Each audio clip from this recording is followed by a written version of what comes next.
Hello, everyone.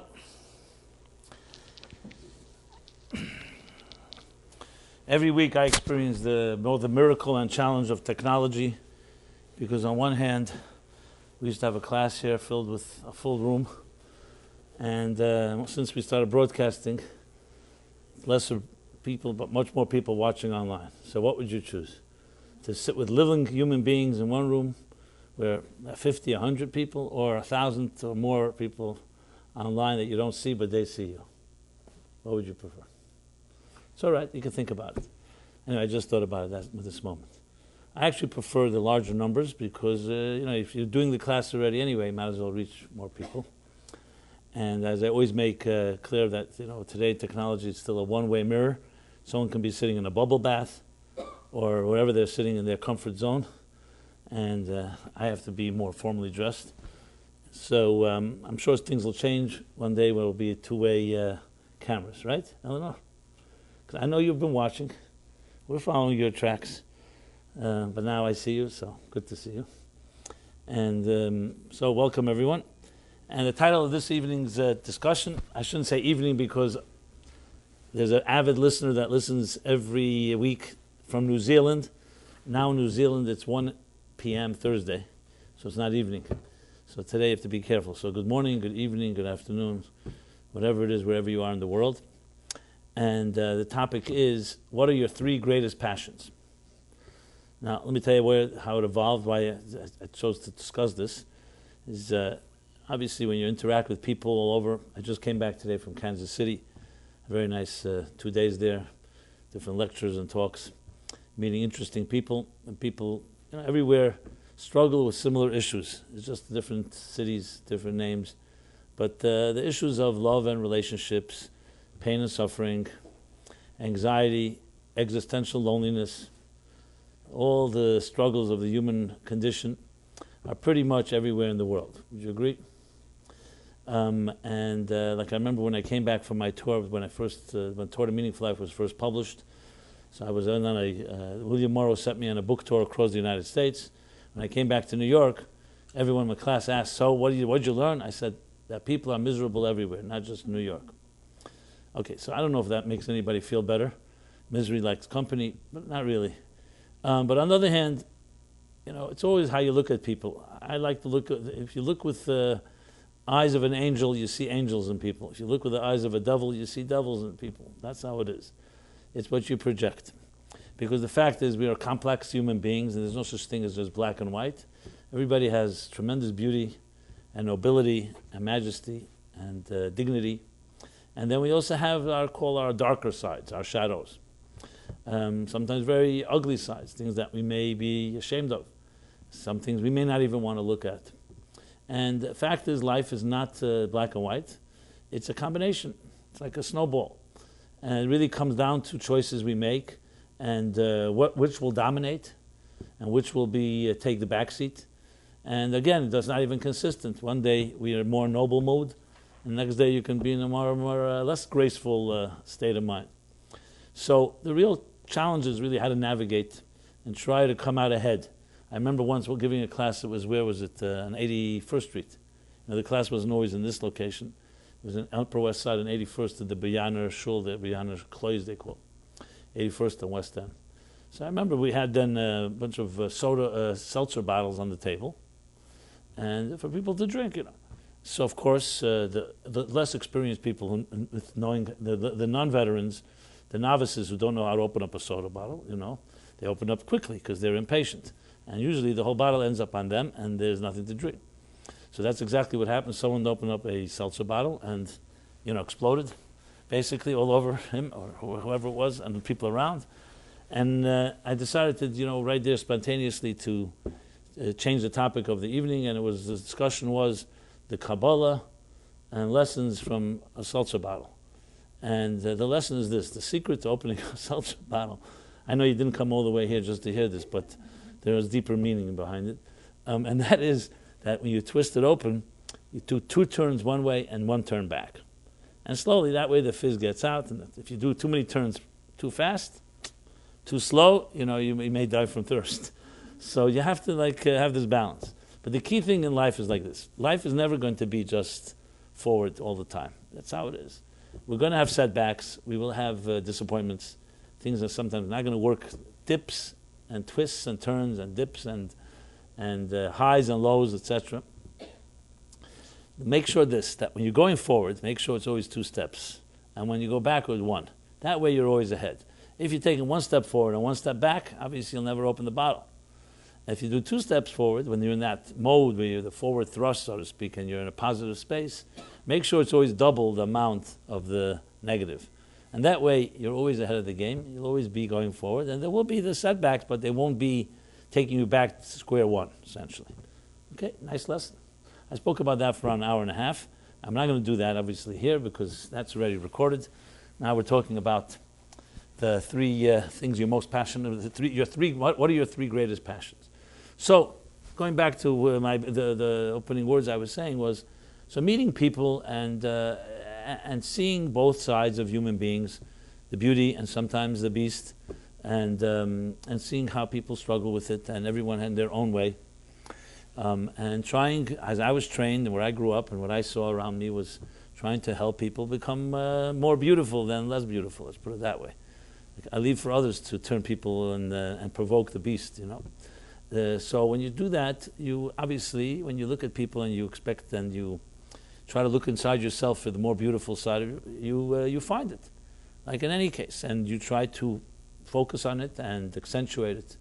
But it doesn't come easily, because we all have the other side, the other voice, whether it's instant gratification, or it's our pasts, or it's our routines, or our habits, or our fears and our insecurities. We all have our demons, so to speak, and they will pop their head sometimes when you don't want it. Sometimes the worst time possible, when you're like in the most optimistic mode. So of course that's the real challenge. Just to see beauty in everything is one thing, but how do you maintain it and how do you carry it? So I was speaking to a few people, yesterday in Kansas City, but also here last week, and something struck me. Times you have different conversations and then you get some type of epiphany. And I was thinking to myself, like, how can you really gauge? We're all subjective human beings, let's be honest, right? We have our blind spots. We don't see necessarily our negatives as much as we see them on others. Even if we don't have high self-esteem, even if we're harsh on ourselves, the fact is we see things somewhat I would say, somewhat like in a blur. Think of it this way. You ever hear your voice on a recording, an audio recording of your voice? You like it? Nobody likes their voice on a recording, because you say, hey, what's that? That's what I sound like. But that's exactly what you sound like. You don't hear your sound, but you hear whatever, because your diaphragm, or I guess the sound resonates differently, is different than to others. And listen, I've recorded, thousands of hours, and I speak. I really don't like hearing myself, to be honest. I sometimes wonder, how could they listen to this guy, I mean, I'm talking about simply the voice itself, because you're just not used to it, and it's like weird. So if your voice you can't even recognize, so to speak, and you don't like, what about how many other blind spots do we have when we look at ourselves? And I'm not saying this in a critical way, just an awareness. We need to know. The Talmud puts it so succinctly, and it says, Adam karav etzel atzmo. A person is closer to themselves. There's avat atzmo, there's self-love. That blinds us, biases us, prejudices us, and that's how it is. Now, there's nothing wrong with being subjective. That's how we were born, and that's how we're created. It serves us well, because that's why we protect ourselves. If we were not subjective and we didn't have personal interest, we could be very hurt. It's important that you protect yourself. Even in Jewish thought, there's the concept of chayecha kodmin, that you have to protect your life before another life. Like they say when you get on a plane, put the oxygen mask first on yourself before on someone else, because if you're not alive, how are you going to help anyone else survive? But that's not because we're selfish, but that's because that's the way we were created. You have to take care of your needs. When it gets overboard is when it's narcissism and it becomes stepping on others and hurting others in the name of your own needs. But the fact to be subjective is not per se an evil. And especially when you're aware of your subjectivity, that's the key, that you're aware and you acknowledge it. Someone that says, no, I'm objective, no, I don't have any blind spots. Like that guy that I often repeat, I said to him, you think you have any blind spots? He says, yes, but I know what they are. I said, so they're not blind spots then. He didn't really get that. He said, why not? It could be a blind spot, and I know, So I said, you know what the word blind means? It means blind. That's that. And so the fact that we can acknowledge it is, of course, the antidote. Because then you say, okay, I mean, most normal, healthy people are not going to build a business, for example, or buy a building without a lawyer or a professional or so on, even if they're good at it. Because you need to have an objective person who's going to look at the scenario and see it from a sober perspective, not from an emotional one, and tell you this is a good idea. It's not a good idea. And we have our advisors, etc.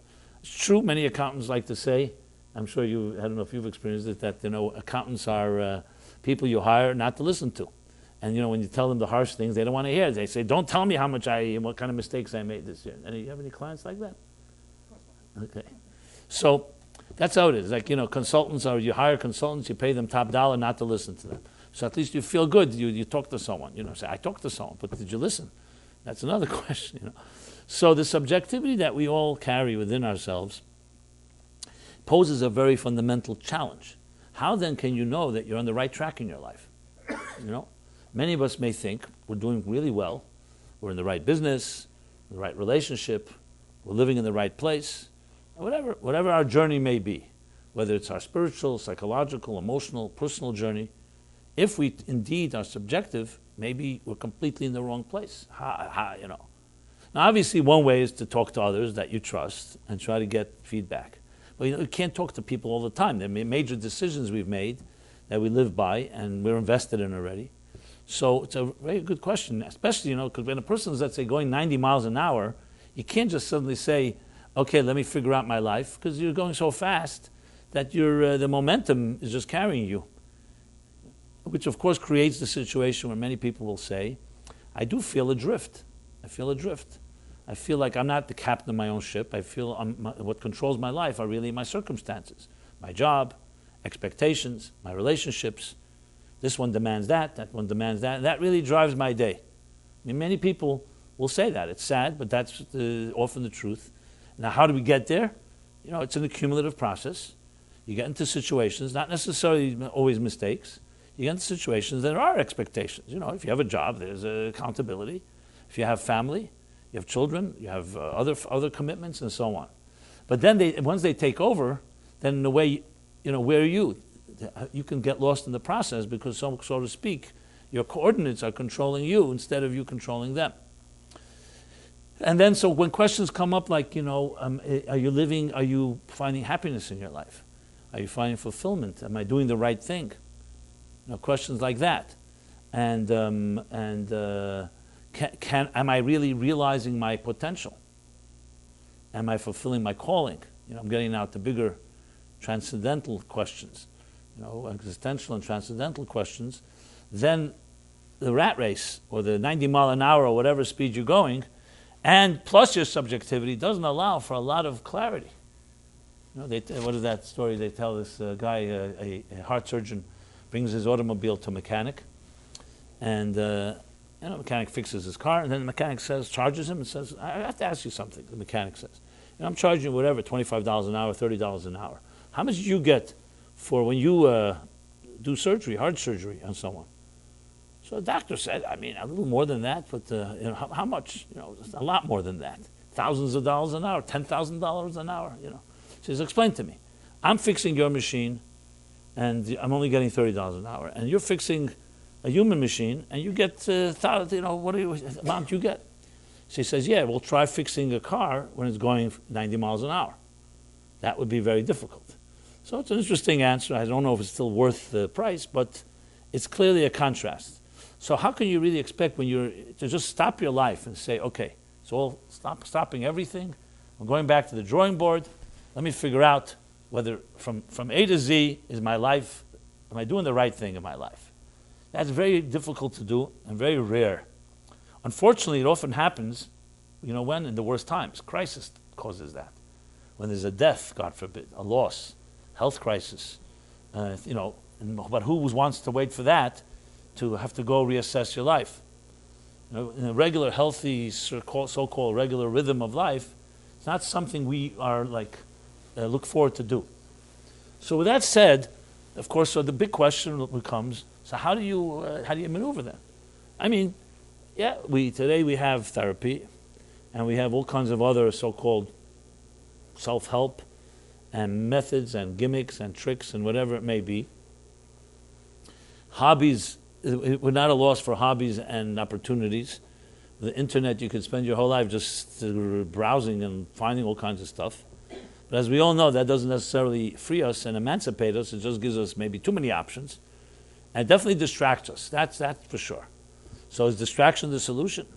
I mean, I think most intelligent people, I would say all intelligent people, say distraction maybe for a short while is a solution. Not really a solution, it's just exactly that, it's buying time. So how does one recalibrate or so-called reassess? So I don't know, as I said, when I was having some conversations the last few months, something struck me. I asked someone, I said, so tell me, right now if I were to ask you, what are your 3 greatest passions? What would they be?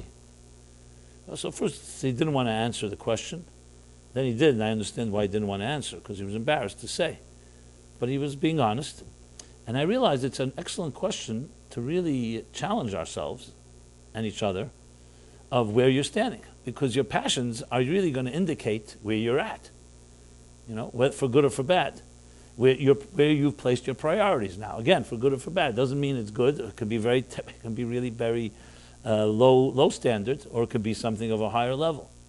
But it's an excellent way of really, you want to assess something, like almost get a diagnosis, ask someone, what are their 3 greatest passions? And I'm not talking about what you want them to be, or what you think they should be, idealistically. I'm talking about what they are right now. Where would you say, the 3 things that make you most excited, so to speak? And that allows, no matter what you're doing in life, at least to shed light on where you're at. Once you do that, you can then begin to say, okay, is this really where my passion should be? Does it make sense? Is it healthy? Is it superficial? Is it something deeper? And then, of course, you can ask yourself, what would you like your passions to be? What would you consider to be optimal? So you have, even though it's just a question, but it really forces you to, wherever you are in your life, to really look at yourself in realistically where you stand and where you're capable of reaching.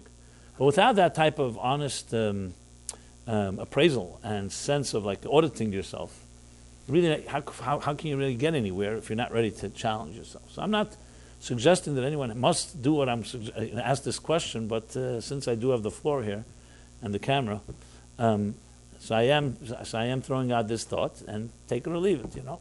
Like anything, that's how we do things. This is not imposing. This is a free world. But I think it's a provocative thing, and I asked myself, of course, the same question, and I'll maybe answer it throughout the evening if I feel comfortable enough. But I think I said an excellent. Now I use the word passion intentionally, because there are a lot of things we do. I mean, just take your day. You do hundreds of things. You commute, you go to work, you go shopping, you eat, you sleep, you drink, you read. Now, how many things are you passionate about? Not necessarily most of those things, because some of them are necessities, so to speak. You have no choice. Who's passionate about commuting to work? Unless there's someone you want to meet, or unless, I don't know, some people just like the train, I guess it's an escape from something. I don't know. But it's not exactly what most people are not going to put on the top 3 list.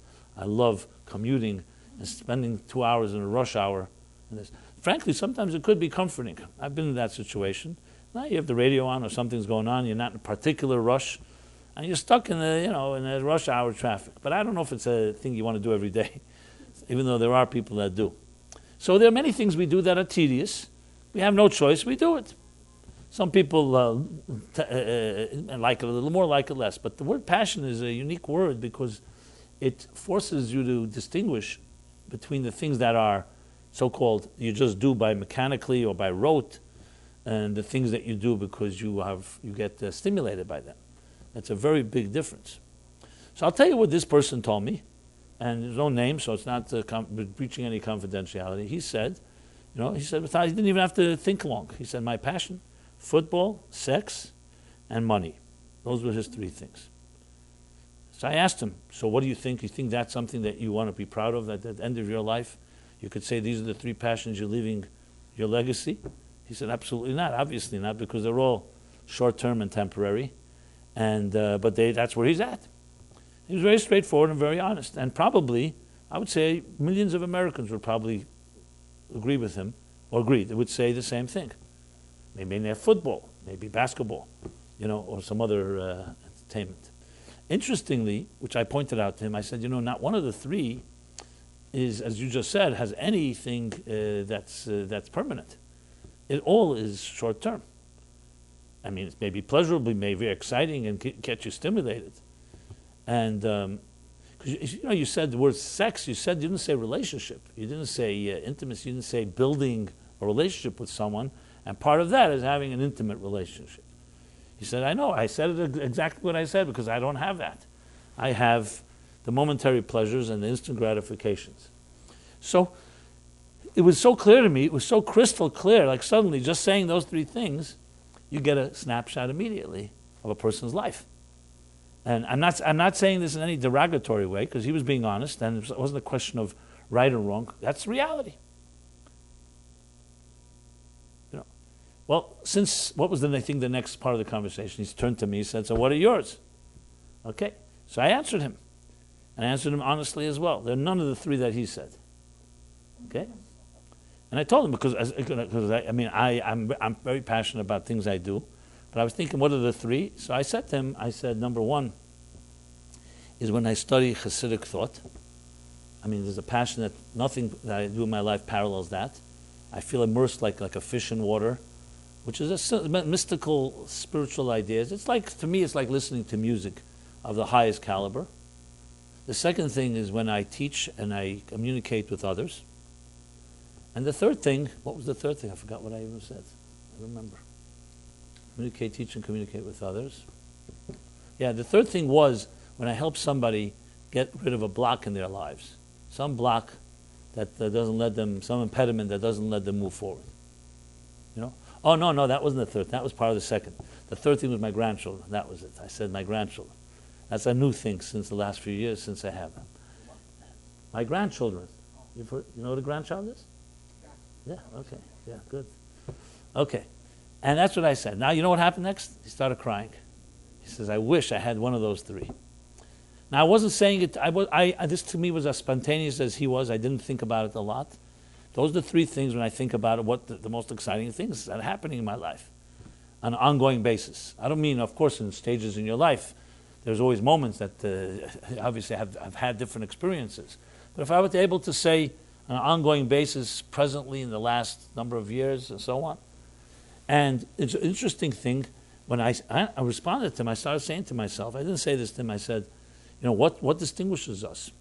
It's not so much because I made an active choice that I'm not going to do the things he's doing, is because I was exposed to these type of values. I saw them and I valued them. So it's not like I'm not capable of temptation or capable of challenges, but I never, even when one falls, that you just don't see that as valuable as the things that are permanent. That's the thing. So he never really had the alternative. That I did tell him. I said to him, you may never have been exposed. He says, it's true. If you're not exposed to certain values, even though somewhere in your mind or some book you read, you may think it's a great ideal, but if you haven't been exposed to it, so you gravitate to the things you are familiar with.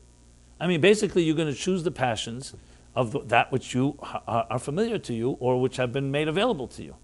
He doesn't even know what means learning Hasidic thought. So he doesn't even know what it is, let alone that it can be exciting and passionate and so on and so forth.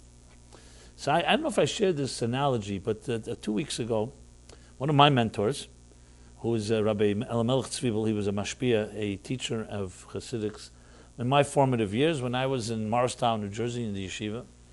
These were the years 1975 and 1976. It's a long time ago. Before, I was my teen. How old was I then? I was, 17, 18, 19, that age. Long before any of you were born. You were born already? Okay, fine. How old were you? Oh, okay, there you go. You just entered this universe. Good. Pure, innocent. So he was, I remember he was an influence in my life, and there's a lot to share, but I wanted to share an analogy that I heard from him. And it's also, I guess, in his honor as well.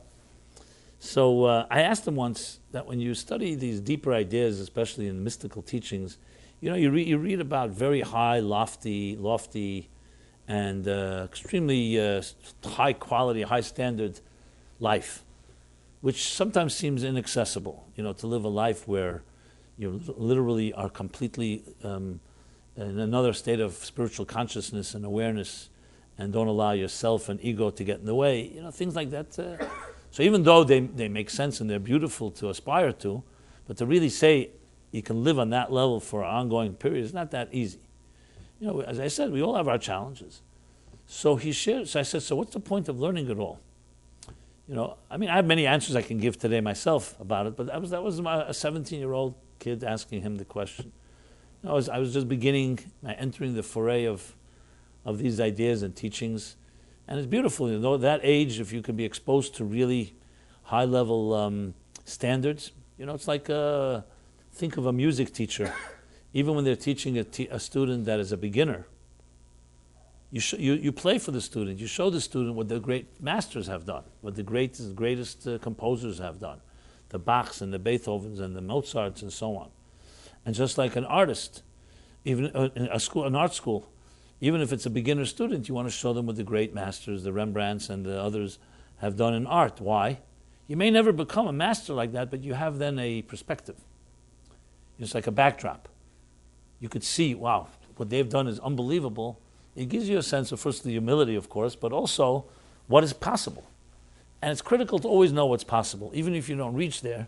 But because then you never, you can convince yourself, I'm there already. It's always important to know, like, if you want to know what you have to have a perfect circle to juxtapose an imperfect one, so to be able to determine. Because if you don't have the perfect circle, then you could convince yourself that a broken circle is perfect. In the words of the Alter Rebbe, Rabbi Shneur Zalman put it this way, he says, you have to know how small you are and how great you can become. So it's important to know what great people did, great men and women, because then you have something to look like a model. You could think of it like a prototype, a model, a role model. So he shared with me then an analogy, which he heard from his mentor, Rab Shmuel of Witten, who heard from his mentor, whose name was Rab Shmuel Betzal, the Rashbatz, he was known as, about a king who got lost in a forest. And his entourage, some way they lost touch with him. And he was wandering, they were looking for him, he was wandering. Suddenly, in the middle of this forest, in this dark forest, he hears a melody that completely transfixes him. A song.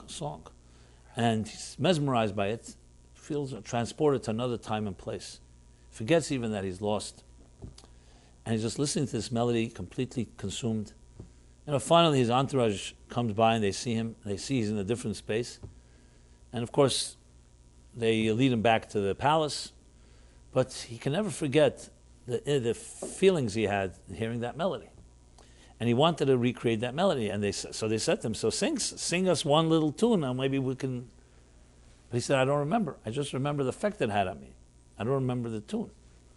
So what they do from the whole worldwide empire, they brought the greatest musicians, and they began playing all types of songs for him, obscure ones and exotic ones, in the hope that maybe he'll hear some tenuah, some movement that would remind him of what the song was like. So they played the music, and he would listen, and it was very beautiful songs that he never heard before. And after they say, well, what do you say? He says, it's beautiful, but it's not it. Next song, it's beautiful, but it's not it. So this was the analogy.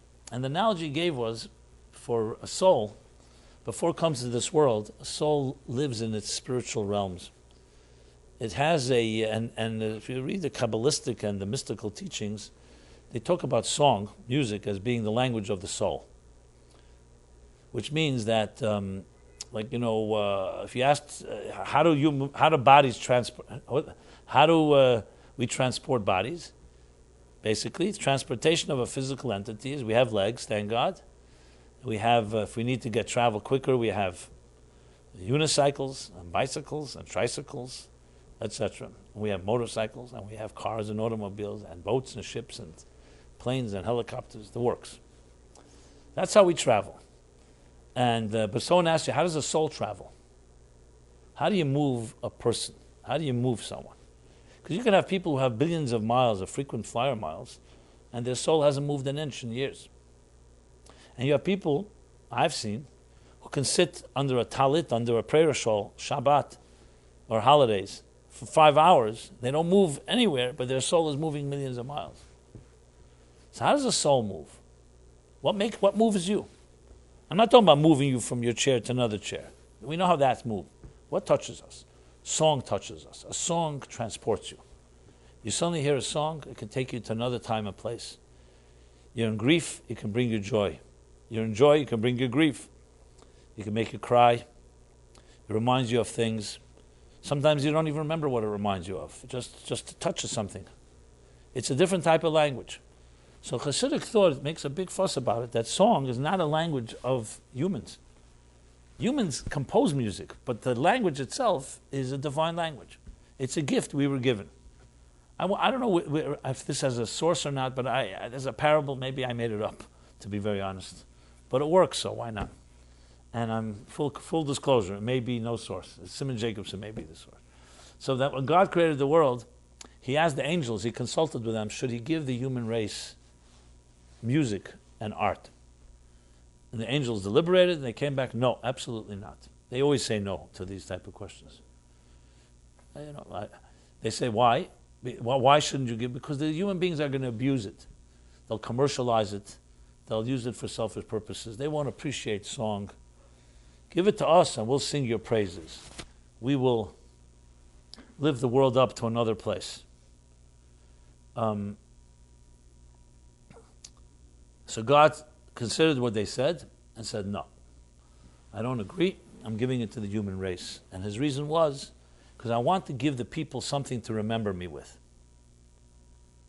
Imagine a world there was no song, a world there was no beauty and no art. So it would be quite sad. It's sad as it is.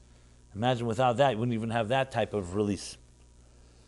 So it's essentially seen as a divine language. It's a language. It's a language. That's why you find that newborn children, not only newborns, children in the mother's womb, you play music, there are studies show, and imagery, videos, that children respond to the rhythm of music.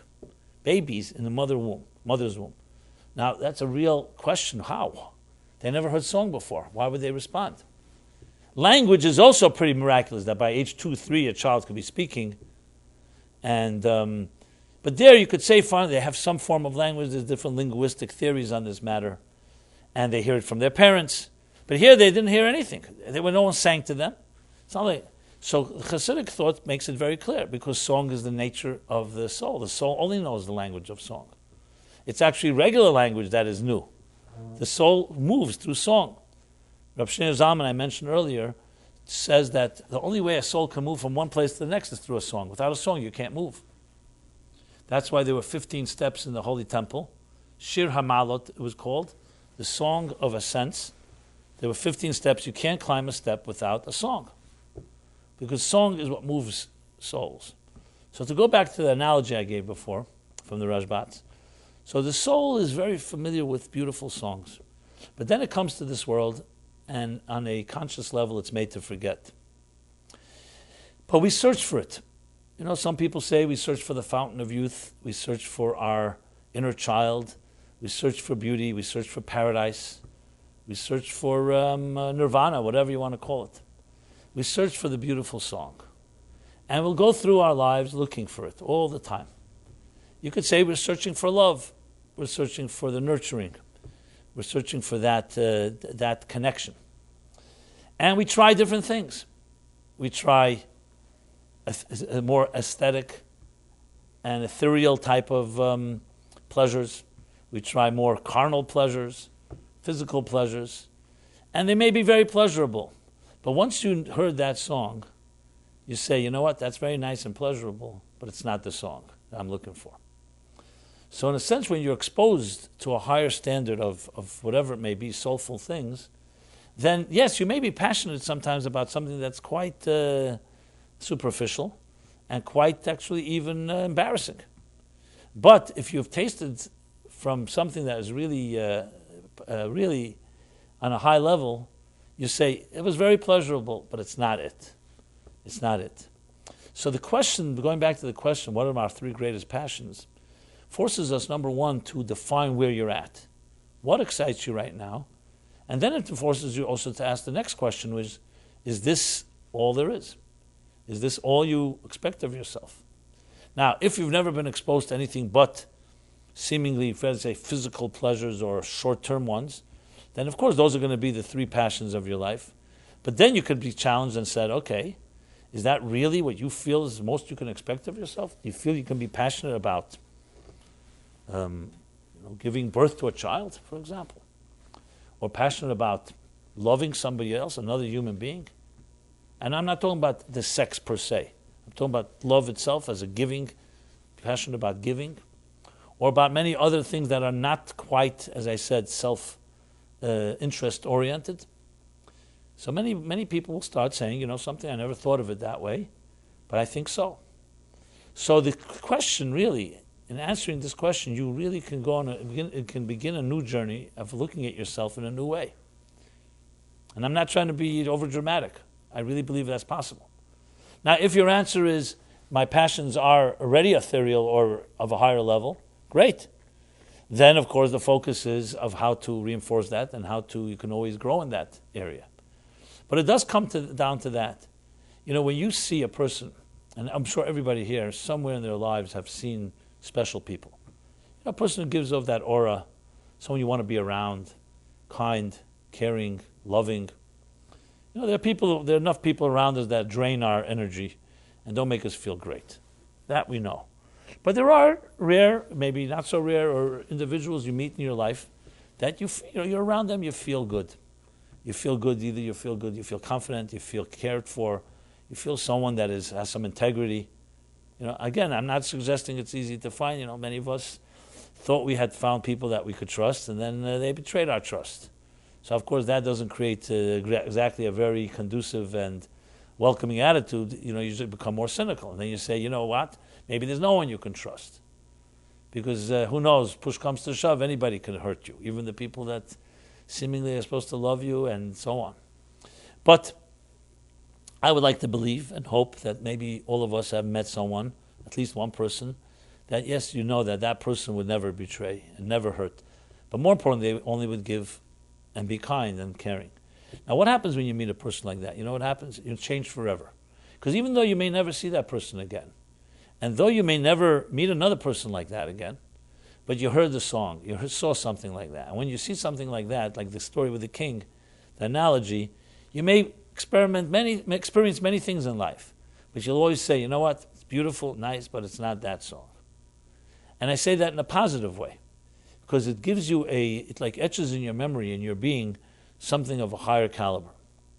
Now, I have to say, as I said, full disclosure, I did meet more than one person like that in my life.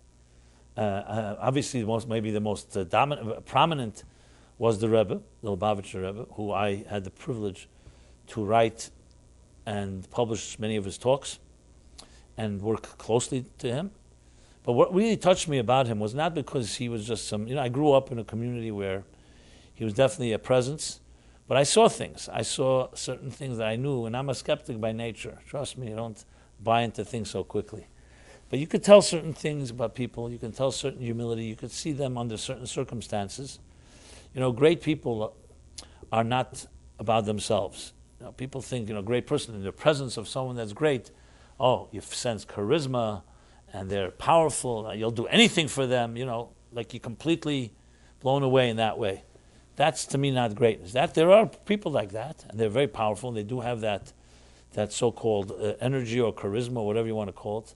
But greatness is the opposite, in my mind.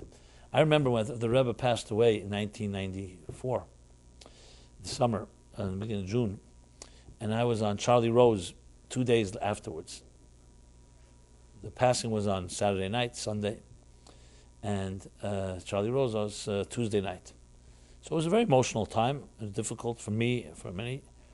And I remember it was a live show, and it was like you had to be spontaneous. There was no recordings going on. What you said, and that was it. I was on with Ari Goldman. Ari Goldman was then the religious editor of the New York Times. So we were both on, and Charlie Rose is a very good interviewer. He does his homework, and he leans in and gives you this type of piercing question. I remember he draws out good stuff. And he asked me the question, he said, so tell me, you sat at the feet of this man for, 15 years, 20 years. What was it like to be in his presence? And I was not expecting this question. I couldn't anticipate it. And it was complete, as I said, also, it wasn't like in the most cerebral place. I'm quite emotional in a way. And, you say what's in your gut. I'll tell you what I said. So I said, when you were in his presence, you felt that you, not him, you could accomplish anything you set your mind to. And not only you could, you're obligated to, because you are blessed with gifts. And why you're not living up to the greatest potential you have. And I remember Charlie Rose, who was, I saw he was reacted. He said, really? He says, there was a man like that? I wish we had men like that. Because obviously you don't meet people like that very often. Which meant there's nothing to do with the Rebbe himself. It's about you. That's great people, because it's not about them. There's something greater than they are. And that's their greatness. That despite their brilliance and their charisma and all the strength and energy and the magnetism, whatever you want to call it, that they empowering like that's something. And that lasts forever. My father was another such influence. Different level, different scale, but he had similar energy like that. My father was a very smart and very wise man, and very off-color, or very colorful. I don't know which is more colorful. Off-color or colorful? Okay, whatever. Both. And I remember we could have a debate at my table, and we used to argue about everything. My father could sit 3 hours and not say a word. He had that inner serenity and peace. He didn't have to show that he's smart. He didn't have to prove anything. It's a tremendous inner confidence. You meet people with true confidence. It's hard to not be affected by it. And it's not nothing loud. It's not like a guy saying, "Hey, I'm confident." Obviously, it's like someone saying, "Hey, I'm cool." That's like the uncoolest thing to do, right? I'm a cool guy. Anyone tell you that? Hip. So thank God in my life, and I speak personally here, I had such exposure, which was not my doing, frankly, and I don't take any credit for it. I just was there at the right time, the right place. So when you hear certain songs, you just can't forget them. And even when you dabble and you try all kinds of Jacobson and everything that you do in your life, you remember certain things and standards. So then when you ask yourself the question, what am I passionate about? Thank God in my life, it's not just for me an ideal. I'm able to do the work that I believe in. Things that I find to be legacy-oriented, like permanent. That I feel that I'll go far beyond myself and far greater than any individual. And it's about being a link in a chain. And it's not about self-glorification and self-honoring yourself and all that. It's about really just trying to use your skills and tools to help people. And in the process, you feel very enriched. I'm not saying it's a self-effacing experience, but it's not focused on the self. It's focused on a greater good, and it's focused on serving, and it's focused on giving more than taking. So I just using myself as an example because I know I'm not going to go around the room and ask you your 3 passions, so don't be afraid of that. You could ask yourself that question or not ask yourself. But I really believe that one of the great challenges today, I spoke yesterday to a high school in Kansas City. I guess a Jewish high school, but these kids are mostly secular teenagers, 14 to 17. And I shared with them not exactly what we're discussing here, but I said, passion. There are many people who are going to go to a Passover Seder, many Jews, or Yom Kippur to service because either obligation, guilt, or maybe the superstition. Once a year they want to make a deal with God, or they don't want to break the heart of their grandparents. I know, whatever it is. All those reasons are very sentimental reasons, but frankly, they're lacking the most important thing of all. You know what? It's not your passion. You're doing it for somebody else. You're doing it even for the Jewish people. And the challenge we have today is the dissonance between our passions and our beliefs, the dissonance between our deepest desires and our highest ideals. It's tremendous dissonance in that. You look, for example, let's talk about the Jewish world. People are ultra-Orthodox and religious and all that. How do they define religion? Through ritual. They're very committed to either their standard of kashrut, kosher, or their prayers, or their community, and often very critical and judgmental and condescending to anyone that's not like them. When you look in the Torah, for example, it says, what is the greatest mitzvah of all? Which would mean, what would be the greatest mitzvah of all, the foundation of them all? It's to love another person. Hands down, it's not even an argument. Rabbi Akiva said that's the Klal Gadol, that's the greatest principle. And Hillel said this is the entire Torah, everything else is commentary. But you don't sense it. You say yourself, one second, you consider yourself such a firm religious Orthodox person. Why is that not your first mitzvah? Why is that not where you're a zealot, a kanoi? That's what you should be radical about. Radically in love with every human being. Because God created them, if no other reason. That always rubbed me the wrong way from my youngest of age. To me, that's a sign of a tremendous dissonance between ritual and culture and our highest ideals. So how can you expect, if people are going to be so committed to the dogma of their ritual, and that's where their passion goes, you're definitely going to have a serious problem. So that's why you'll find many people say, you know what, I'm committed to my Judaism, but my passion belongs to areas I don't want to talk about. My sins, I'm passionate about my sins more than about my mitzvahs. Most people will say that. Because they'll say, my animal soul is very passionate, my divine soul is very nice. You know, what do they say? You want to go to heaven for the climate, then you go to hell for the company, right? If you want like exciting company, where are you going to go? You're not going to go to heaven. Heaven is a bunch of tzaddikim. They're so right. There's no fun there. Billy Joel, what is his words for it? Better dance with who does he dance with instead of singing with the saints? He dances with the devil or something like that. Yeah, because anyone will say to you, where do you want to dance? You want to dance and party? You go to the left side. The hell, that's where the party is. You want a synagogue, and everybody's like sitting and studying Torah, you go to the right side.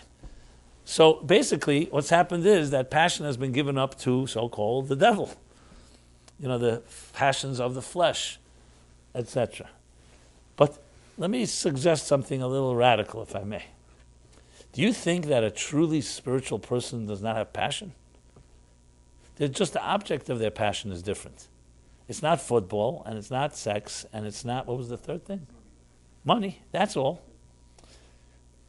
Think of it this way. Children are playing on the floor here, right? A bunch of children playing with what? With toys, Lego, I don't know, what's the modern, whatever it is. Okay. And they're excited. You know, children. I offered my granddaughter once, just as an experiment, I said, Luba, I'd like to give you $100 million. And what did she do? She ran away like she wasn't even interested. So then I called back and I said, what can I give you? She says, bring me Lego. So I said, with $100 million, I can buy a lot of Lego. She didn't even relate to what money is. So I realized, 1 second, do they have it right or we got it right? I would suggest they're a little closer to the truth than we are, you know. Because as we know, no one has figured out how to take their money with them to the next world.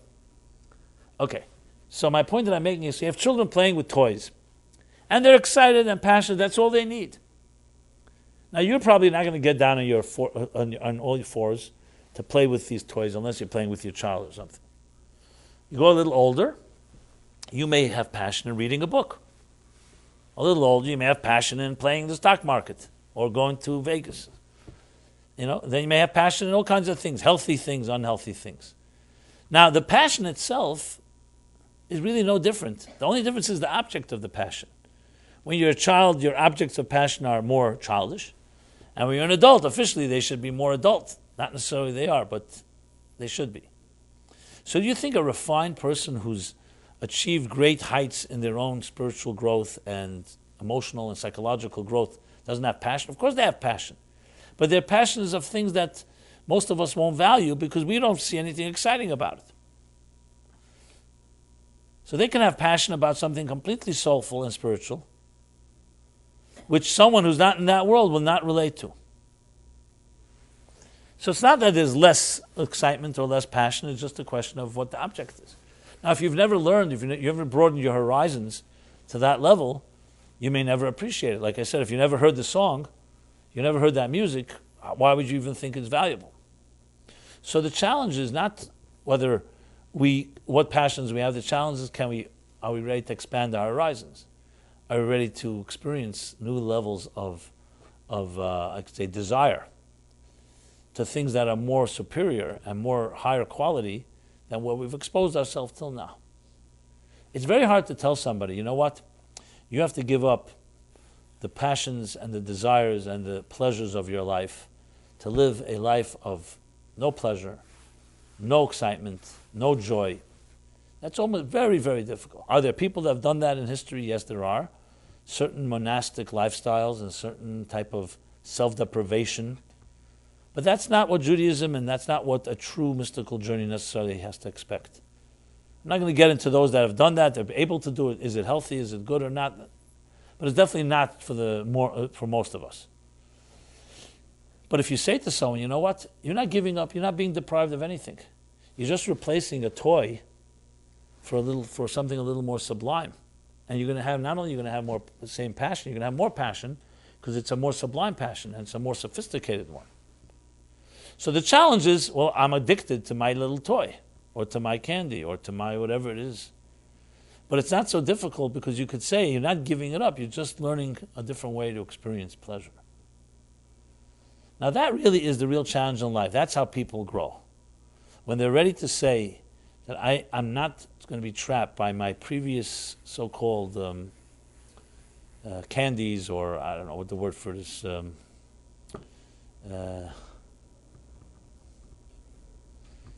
my previous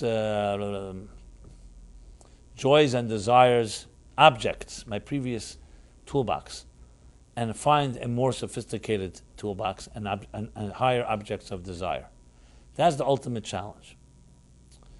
I remember an individual I know for many years, and he was a Jewish guy, and like many Jews, didn't find soulfulness in their own backyard, so they went searching the Far East, which is Eastern disciplines, Buddhism.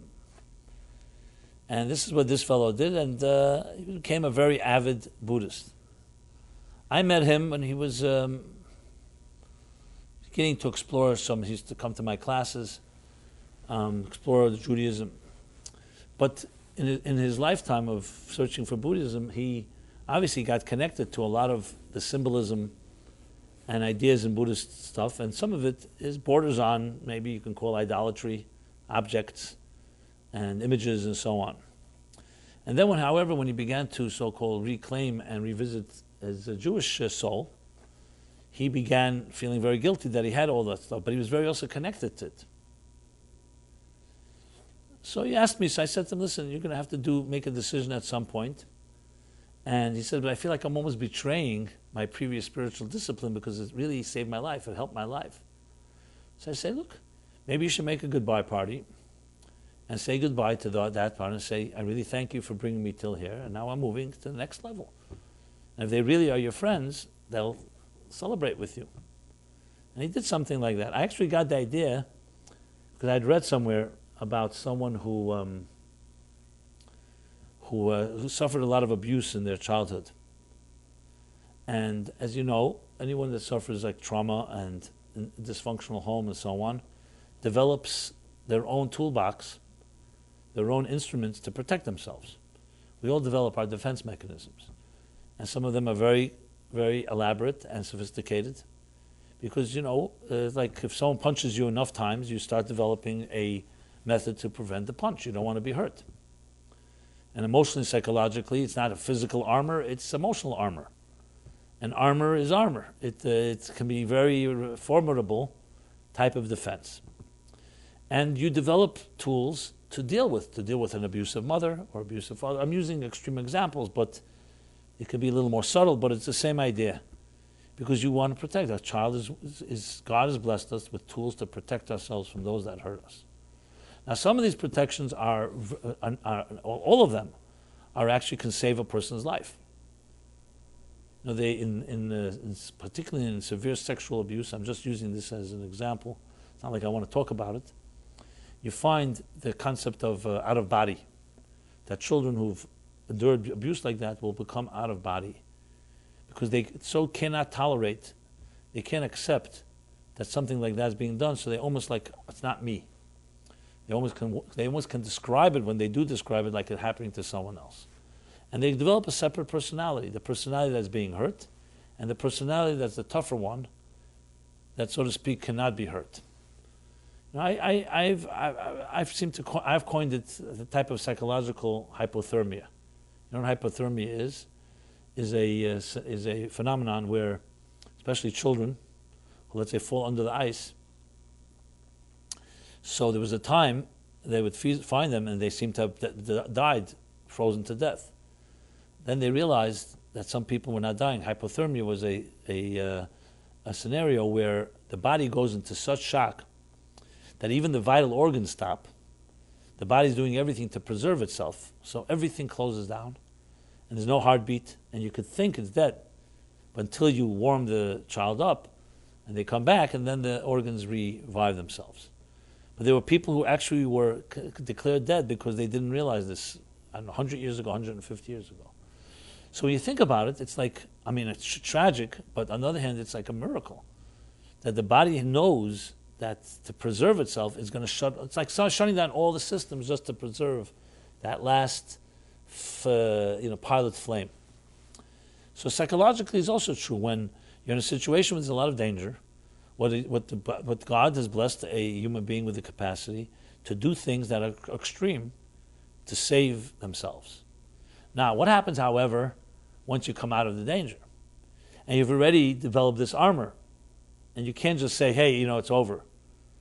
That would be like after the hypothermia, after you've warmed the body up, but it's still in that state. No, you have to get it out of that state. It was good to preserve the child, but it's not good to live on that level. That would be like, God forbid, you have to give someone a massive dose of drugs because they're in such a serious coma, but you can't continue giving those drugs once they come out of the coma. That is equally destructive. So psychologically, this is not an easy thing to do, because then a person who's gone through this type of challenge has to now, what do I do? This is the armor I've developed. This is the personality I've developed. So I read somewhere, it was a very interesting book. I forgot it was talking to your inner child or something like that, drawing to your inner child, like techniques of how the adult can get that child to come back out of the armor and say it's safe again. Because what happens is, when you grow up with enough endured abuse, you really begin to assume a new personality, the one that expects and always will live with abuse. I remember once sitting at a table, someone came to me for counseling, and I, just sitting. I was sitting here, she was sitting there, and I guess I lifted up a cup, and the woman flinched like this, like as if I said, "Why are you flinching?" She said, "I thought you were going to slap me." And even when she said it, it was like almost insane, because I wasn't going to slap her. So I said, "Why would you think that?" And then, of course, it became obvious why. Because every time when she grew up in her home, a lifted hand could have been a slap. So it became her status quo. That's her natural reaction. Most of us don't have that reaction. You make a calculation. Why would someone be slapping you? But once you get accustomed to it, it's like a given. Of course I'm going to be hurt by the people that love me, because that's what always happens. That's developing a new personality that is still a result of the trauma, but now you're no longer in trauma. So how do you free yourself? So one of the exercises I saw was that have the adult write a letter to the child and say, "You know what? I want to thank you for the armor that you've provided me. Thank you for protecting me, but I have to grow up. I have to move on. And I don't want to give up on the protection you provided me, but I want to say that I want to thank you."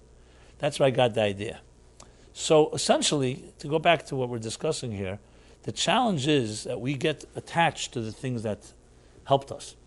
Now, those things that helped us may not have been healthy, and we may even acknowledge that. It's like almost, you have the Stockholm syndrome of people who fall in love with their abusers.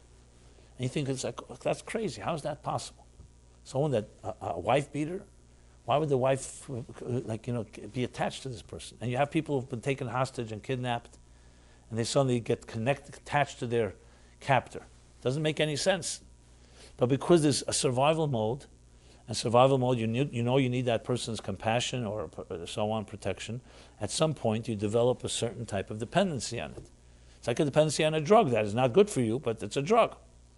So the challenge is, how do you free yourself and realize, what? Throw out the peel and save the fruit. You don't have to hold on to everything in life in the past, because not everything is necessary anymore. There was a time when that medication or that armor was necessary, but now it may not be. Now, this is not an overnight process. I'm not suggesting somebody just say, okay, let me be vulnerable, I'm dropping every defense mechanism I have. That I would never suggest. But as a transitionary process, that's the way you grow. So it's like giving up, it's like climbing a ladder. You before I get to the next rung, I have to move from this rung. You don't have to jump 20 rungs. You just have to know how to slowly, what Hasidic terminology says, peshet levush, lavish levush. You undress one garment and you redress it with another garment. And slowly, after a while, you have a new set of garments. You don't do that in cold turkey. You do it slowly. So the challenge really, when it comes to our passions, whatever your three passions are, is not just so, okay, you know what, okay, they're not appropriate, or they're simple and I should be doing something greater. It's about taking something and figuring out how to transition that to something a little more sublime. Because if you try to just drop it all, most likely you won't be able to sustain it. All these crash diets don't work because they're not sustainable. Sustainability is that you have to be able to replace that, whatever that pleasure gave you, with another pleasure that may be even of the same sort, but it's a little more sublime. And then when you feel comfortable with it, it becomes easier to so-called shed the previous layer of skin. So the fact is, we are addicted to our layers of skin. No different than the Chelam farmer. I always tell the joke about the farmer. It's his farm. That's what he sees. And can't see bigger. You don't see a wider horizon. When you're living on the ground all the time, and someone will say, what does the horizon look like? You have one way to say it. Someone living, let's say, 60 feet up on a mountain, they have a very different view. And someone on top of the mountain has a different type of view. So because you're living on the bottom of the mountain, and you're convinced this is the only view there is, maybe speak to some people who live a little higher in the mountain and you realize there's more horizons. And then maybe speak to people on the top of the mountain. That doesn't mean suddenly you can climb to the top, but at least you've heard another perspective.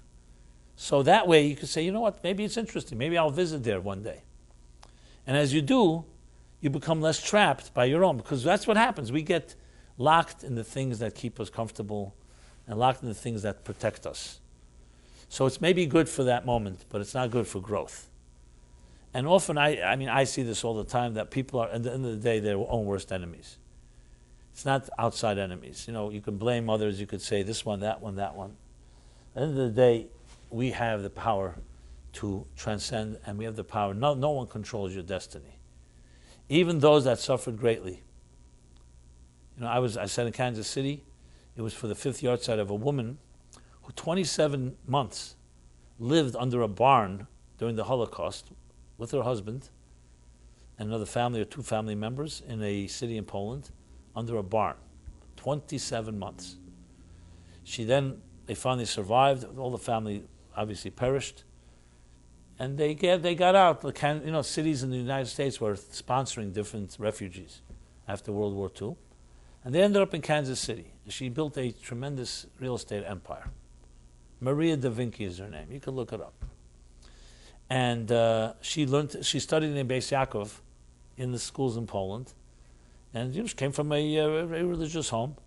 And everyone was talking about it. I never met her. I know her son, her grandson actually, I know it comes to this class. David Pack. So his mother was the one that did it, and with her 2 siblings. And I see, the attitude. Here, a person 27 months could have been her life completely destroyed. How do they have the presence of mind to come out of hell like that and build a life, and build successful life, and should become a strong pillar in the Jewish community? They're a very big philanthropist. I mean, everyone talks about her like, a real matriarch. Her name was Malka, her Hebrew name. Malka Chana. But she's not the only one. If one you'd say, okay, and it's an exception, a fluke. But you see hundreds, thousands. And you have to say, because the fortitude, or a better word that I'm looking for, the majesty of the divine spirit is indomitable. You cannot destroy it. But you could choose not to believe in it, or you could choose to not follow it. We have a power within us that is stronger than anything that's happened to us. And Jews throughout history always knew one rule. We may have suffered, and we did suffer, but we did not become sufferers. We did not allow the atrocities perpetrated on us to define our lives. It shaped us, and it affected us, and it killed us, and it killed our families. But we did not become victims of the Nazis. If anything, they're the ones hiding today, their grandchildren, and our grandchildren are not hiding when you walk the streets of Berlin. Because there's something that's beyond the pain. Now, this does not justify, I'm not looking to find the redeeming factor in all the suffering we've had, but it means suffering does not have to define your life. And it's easy to point fingers and say, this one did this. If I had that in my life, I'd be better. If I had what you had, I'd be different. Step back and think about that. It's not correct. There are people who have all the gifts and blessings in life and they're miserable and unhappy. I see them all the time. There are people who have had nothing in their lives and are the happiest people. So it's has nothing to do with what deck of cards you've got. It has to do with what you did with the cards. Good swimmers are good navigators. It's not they were lucky that they never had to deal with a storm. They know how to navigate a storm. That's the difference. It's not that everything is always nice and beautiful. And I think in this context as well, we become trapped in our own machinations. Gandhi has a great line. I don't remember exactly the line. I wish I could read it. But he says something like that our actions first become our habits, and our habits become our routines, and our routines become our philosophies, and our philosophies become our ideologies. That's what happens. You become defined by the things that you get trapped in. And then suddenly it becomes your philosophy of life. So I remember the Rebbe once said something really powerful. He said, everybody has flaws, but don't make a philosophy out of your flaws. Because then it's not irredeemable. Because now it's a philosophy. It's a whole ideology. It's now we got to reckon. And it all started from what? Because of some mistakes? We make mistakes, but it's important to recognize this is a flaw, this is not a flaw. That's why I found that analogy that my mashpia, my mentor from years ago, so powerful. You may not know the song, but you know that this is not the song. It's very important to know. I say, I may not know the truth, but I know what you're saying is not true. Something like that. I may not know it all, but I know this is not it. So you travel the world. I'm sure everybody of us has indulged in some pleasures of this world, of one form or another. And the question you have to ask yourself is not whether you did or not. The question is, do you think this is really the ultimate? I rarely found somebody that said to me that the pleasures of sin is their ultimate. They say, I enjoy myself and I love it. I may be even addicted to it. But very few are going to say, yeah, this is it. Now by the way, there are philosophers and thinkers who turn that into a philosophy that you can just do whatever you like and it really makes no difference, because as long as you're happy and you got pleasure, who cares if it's permanent or temporary or if you're hurting others or not?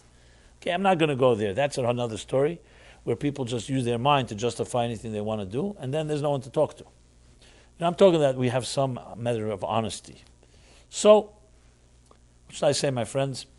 I think we should all be very passionate people, and I think we have to figure out how to take passion and channel it into somewhat higher ends, and to take it slowly. I'm not suggesting any type of quick jump, but if you do it in a serious way, you actually can transform your life, and you can leave something that will be here forever.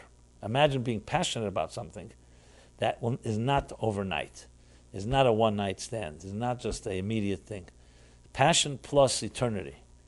That's doable. Today many people think passion is equated with temporary. Because all those lists of the 3 things that I mentioned before, others, they're all temporary. I even asked him, I said, what happens if football goes out of business? What are you going to do? He says, remember the Truman Show? What was it, the movie? Was it called Truman Show? Yeah. So what happens at the end there when they expose that the whole, this channel goes out of business? So the 2 truckers, they say, let's change the channel. We'll find a new channel, He says, I'll find another, not football, I'll find another game, That was half joking. I said, I hope not. I hope if it goes out of business, you find something a little more. Now, listen, I'm not suggesting football is like the biggest crime on earth. But let's put it this way. I wouldn't put it up there as the top 3 passions that you should be able to say when it comes to the end of your life. You know what? That's what I was passionate about. Very few people talk about even their businesses or their financial successes. Talk about a legacy of something deeper and greater. So I hope what I said resonates, and if not, okay, so be it. But but we are on a journey, and I want to just say is that it's always an honor to share a few words with kindred spirits, both of you here and wherever you may be. I continue to be passionate about the things that I shared before. I find it extremely exhilarating to meet new people, and always, everyone has their unique color and flavor, and sometimes very different than my own. And frankly, that I embrace that because I already have my own. I don't need more of my own. You want to have a little diversity.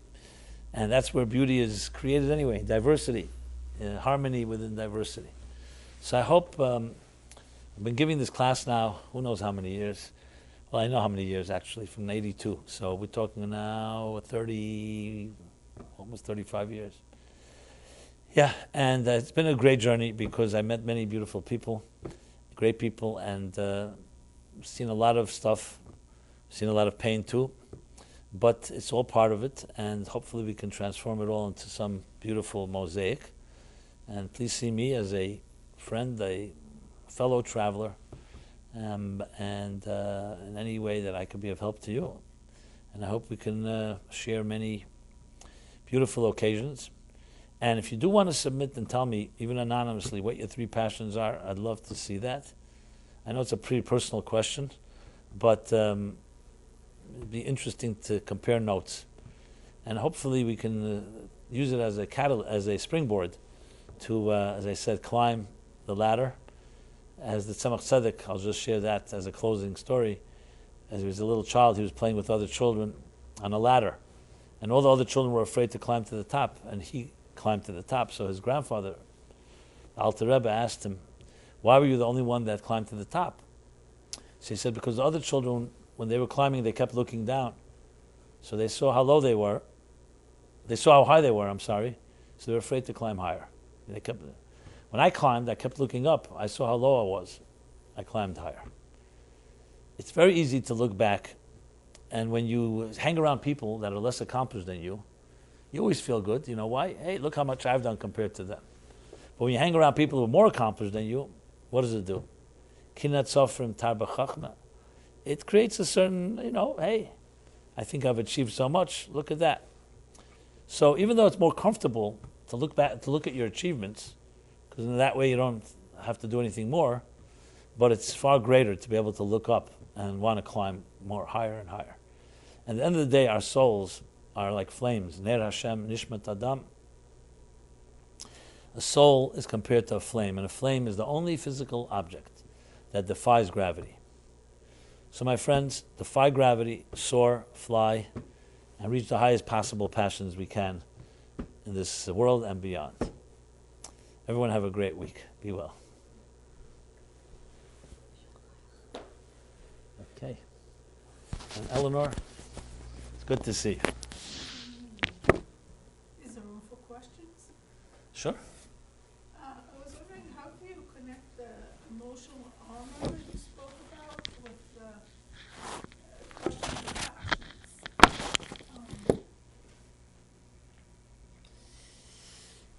Why do you find that complicated to connect?